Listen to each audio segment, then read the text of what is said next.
வார வாரம் கோயிலுக்கு போகும் உணர்வோடு மக்கள் இதை உட்கார்ந்து ரசித்தார்கள். அவருடைய படங்களை பார்த்து சொல்றார். வார வாரம் கோயிலுக்கு போகும் உணர்வோடு மக்கள் இதை உட்கார்ந்து ரசித்தார்கள். வேற என்ன பண்ண முடியும்? ஜென் துறவிகள் பண்ணும்போது அதை கேட்டுதானே ஆகணும். நாங்க எனக்கு ஒரு பெரிய மமதை உண்டு, நானும் கடவுளே என்று. ஒரு நாளைக்கு 4 மணி நேரம் தான் தூங்குறோம், மருது 3 மணி நேரம் தான் தூங்குறாரு. எதுக்குன்னு தெரியல, தூக்கம் வர மாட்டேங்குது சார், பிடிக்கவே மாட்டேங்குது. ஏன்னா ஏதாவது ஒரு ஷார்ட், ஒரு காம்பினேஷன், ஏதாவது ஒரு சம்திங் ஏதாவது பண்ண முடியுமா? எப்படியாவது ஆடியன்ஸ் எப்படி கடவுளுக்கு அப்புறம் எங்களுடைய பொய்த்திரையை மட்டும்தான் நீங்க அண்ணாந்து பாக்குறீங்க. ஒத்து பாருங்க, எங்களுடைய திரை தான் நீங்க அண்ணாந்து பாக்குறீங்க. வார வாரம் கோயிலுக்கு போகும் உணர்வோடு மக்கள் அதை உட்கார்ந்து ரசித்தார்கள். The very act entering into cinema theater, I believe it is equal to visiting into a church or a temple, sir.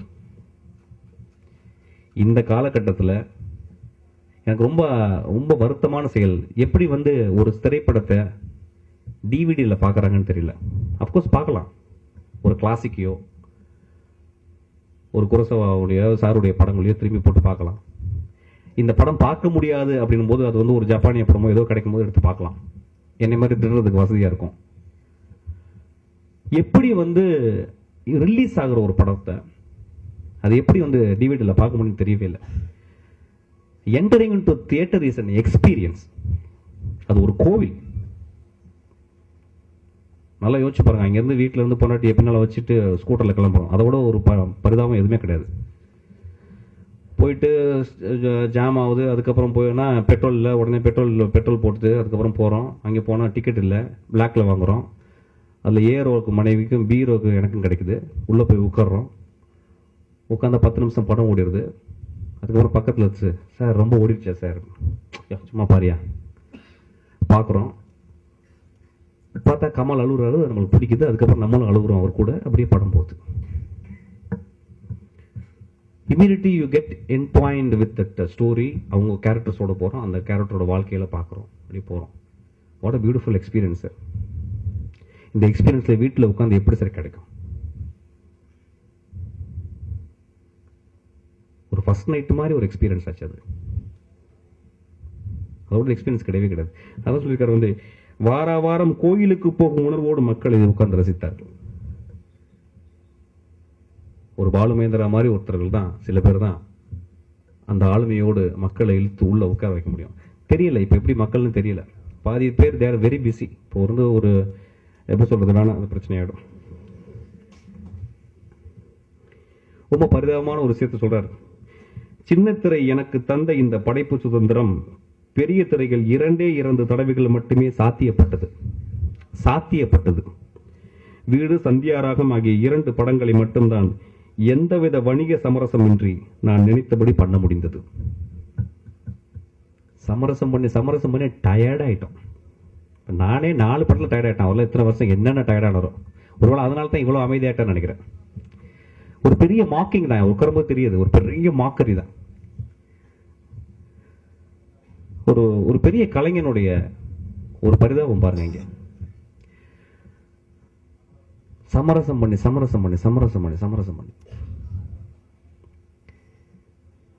எப்படி இதுக்கு விடிவு காலம் வரும்னு தெரியல. மானுடத்தை, மனித நேயத்தை மேம்படுத்த முனையும் குறும்படங்கள், வழக்கில் இருக்கும் மதிப்பீடுகளை மறுபரிசீலனைக்கு இருக்கும் சிறுகதைகள், சமூகத்தின் அவலங்களுக்கிடையே அவ்வப்போது தோன்றும் நம்பிக்கையூட்டும் மனிதம். எனக்கு இதை படிச்ச உடனே இந்த வார்த்தைகள் ரொம்ப முக்கியமான ஒரு விஷயம். நான் ஏன் சினிமா பண்ணணும்னு எனக்கு தெரிஞ்சது. எனக்கு என்ன ரெஸ்பான்சிபிலிட்டி சினிமான்னு தெரிஞ்சது. சமூகத்தின் அவலங்களுக்கிடையே அவ்வப்போது தோன்றும் நம்பிக்கையூட்டும் மனிதன். நான் எதை எழுதணும்னு எனக்கு தெரிஞ்சது. அப்பப்ப நம்பிக்கை ஊட்டும் சில மனிதன். இது கலை மட்டுமே படைக்க முடிகிறது. ஒரு கவிதையால் மட்டுமே முடிகிறது. ஒரு சினிமாவில் மட்டுமே முடிகிறது. ஒரு படைப்பாளி ஏன் படைப்பாளின்னு சொல்றாங்கன்னு இப்பதான் தெரியுது. சமூகத்தின் அவலங்களுக்கிடையே அவ்வப்போது தோன்றும் நம்பிக்கையூட்டும் மனிதன். வாழ்க்கையின் அவசரத்தில் ஓடிக்கொண்டிருப்பவர்களின் சட்டையை பிடித்து நிறுத்தி அதன் அழகையும் அர்த்தத்தையும் எடுத்துச் சொன்ன கதைகள். I am very proud. இதை பத்தி நான் உள்ள பேசல, ஏன்னா நான் படிச்சுட்டேன். செலியனும் பேசிட்டாரு, ராமகிருஷ்ணன் சாரும் பேசிட்டாரு. இது ஒரு டெக்ஸ்ட் புக்காக தான் சொல்ல வேணாம்.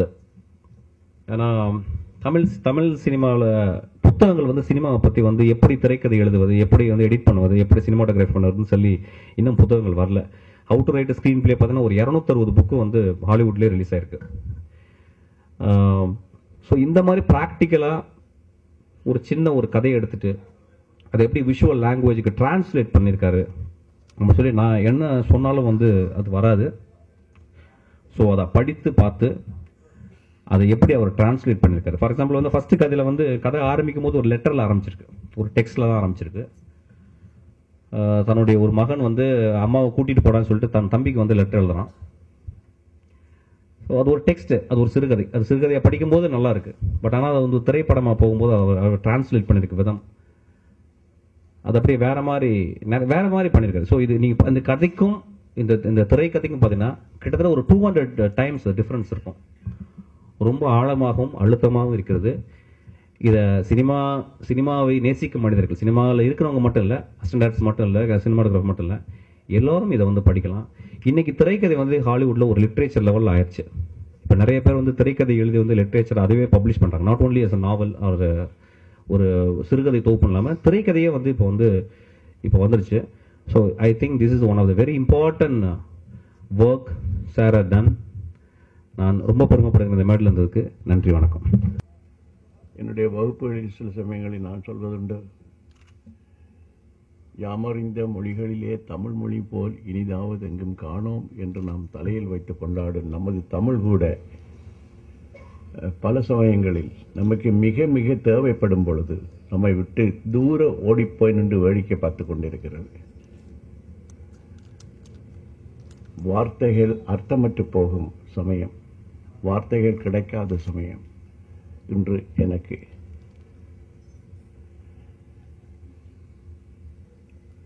என்னை பற்றி பேசப்பட்ட விஷயங்களை கேட்டுக்கொண்டிருக்கும் பொழுது எனக்குள் ஒரு அபூர்வமான ஒரு உணர்வு ஏற்பட்டது. ரொம்பவும் அபூர்வமான, யாரை பற்றி பேசிக் கொண்டிருக்கிறார்கள்? பாலுமகேந்திரா என்பது என்னுடைய பேர் தானே. என்னென்னமோ பேசிட்டு இருக்காங்களே, ரோஸ் வாங்குறாங்க, ஜென்னுங்கிறாங்க, நோவே, என் மேல் உள்ள காக்கைக்கும் தன் குஞ்சு பொன் குஞ்சு என்று சொல்வார்களே, அதுபோல இவர்களுக்கு நான் இருக்கிறேன் என்று நான் நினைக்கிறேன். அவர்களுடைய பேரை பற்றி குறிப்பிடும் பொழுது என்னுடைய மாணவர்களோடு நான் பகிர்ந்து கொண்ட ஒரு சமீபத்திய சமாச்சாரம்.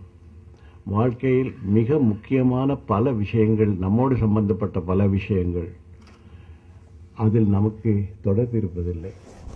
உதாரணமாக நம்முடைய பேர் வாழ்க்கை பூராவும் அந்த பேரை கேட்ட உடனே நான் தான் என்னை கையை வைத்துற அந்த பேரில் யாரோ வைக்கிறாங்க, அது நம்ம வைக்கல. ஸோ இந்த மாதிரி நிறைய விஷயங்கள் இருக்கு. நமக்கு ரொம்ப ரொம்ப முக்கியமான நம்மோட ரொம்ப சம்பந்தப்படுற ஒரு விஷயத்துல நமக்கு எந்த விதமான சம்பந்தமுமே இருந்ததில்லை. யாரோ நிர்ணயிக்கிறாங்க. படைப்பாற்றலை பற்றி பேசிக்கிட்டு இருந்தப்போ கூட இதை நான் சொல்லியிருந்தேன்.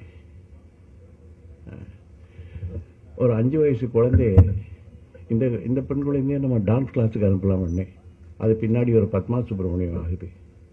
ஒரு 4 வயசு பையனை ஒரு பக்கத்து ஊரில் இருந்த பாகவதத்தை அனுப்பலாம்னு ஒரு மலையாளி நினைக்கிறாரு, பின்னாடி அது ஒரு ஜேசுதாஸ் ஆகுது.